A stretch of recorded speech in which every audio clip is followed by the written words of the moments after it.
The Game Boy, Nintendo's first handheld to use interchangeable cartridges, and immediately took the world by storm when it was released in 1989.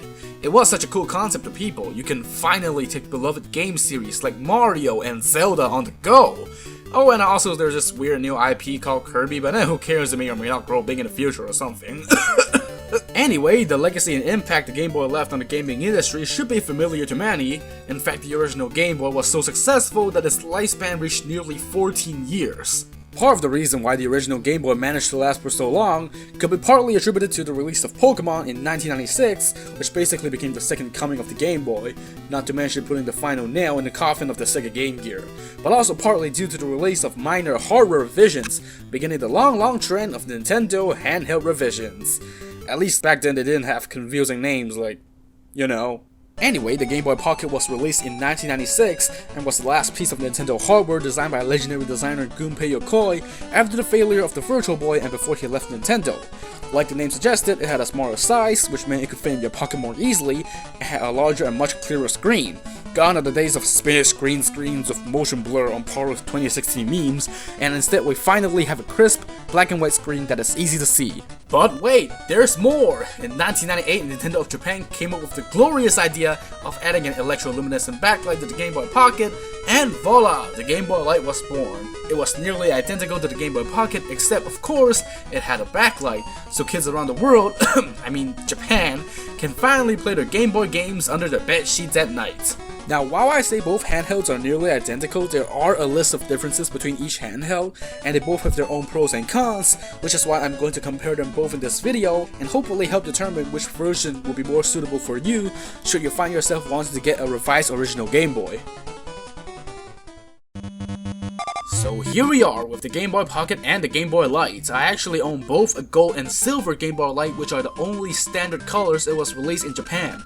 As for the Pocket, it was released in 7 different colors, so it definitely wins in the variety department. Before we begin, you might notice that there is some slightly ugly discoloration on my Game Boy Lights, and that's because these were second-hand units I've bought with a cheaper price from a flea market. While the Game Boy Pocket is generally the more well-known revision of the original brick, the Game Boy Light was never released in the US, and thus is definitely the rarer of the two. While it's not Virtual Boy levels of rare, units complete in box can go up to around $100 US on eBay, and that's not even counting the few special editions released like the Famitsu Clear version or the Astro Boy edition. Alright, let's get to the physical differences. First off, on the back you can see the model numbers of the Game Boy Pocket and Light are different on their labels.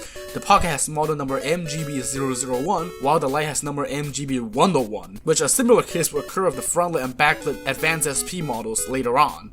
Below the labels, you can see some pretty radical changes in the battery compartment. The Game Boy Pocket takes 2 AAA batteries, while the Game Boy Light takes 2 AA's instead, likely to compensate for the extra battery needed to power the backlight.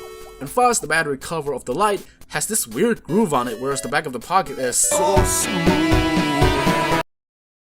I guess it sort of makes it more ergonomically better to hold in your hands, but when you put the 2 systems on a flat surface, the Game Boy Light will get propped up, which is weird to say the least. Also, this means that the battery life of the Light is indeed longer than that of the Pocket. Well, when you're running it with the light turned off at least. I'm not sure about the differences in battery life with the backlight on.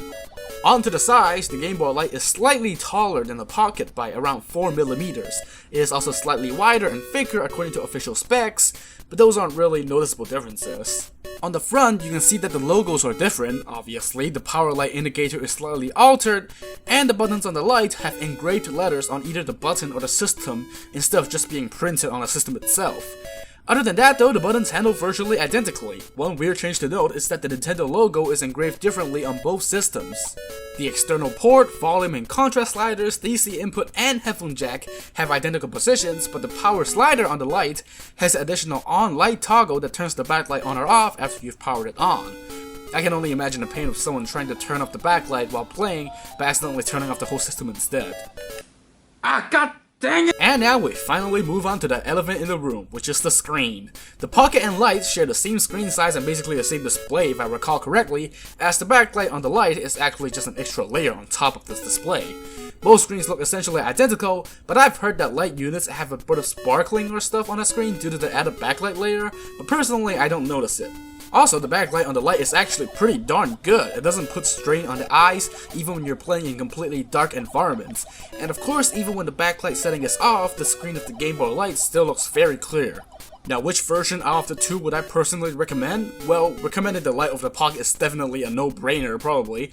But to be honest, during my casual use of the systems for gameplay, I rarely encountered a situation where I wanted to play the Game Boy, but my environment was too dark to allow me to do so.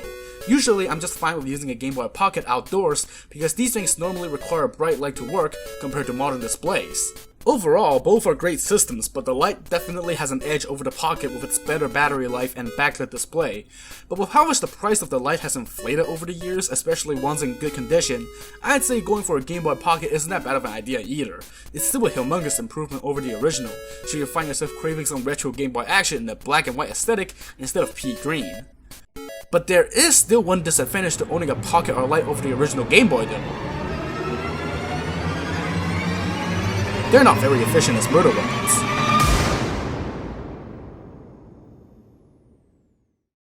Well, I guess that's my time here today. Hopefully you're able to learn a thing or two from this video if you're not that familiar with the Game Boy family. And I'll catch you guys later in another video. Until next time, MVBBY.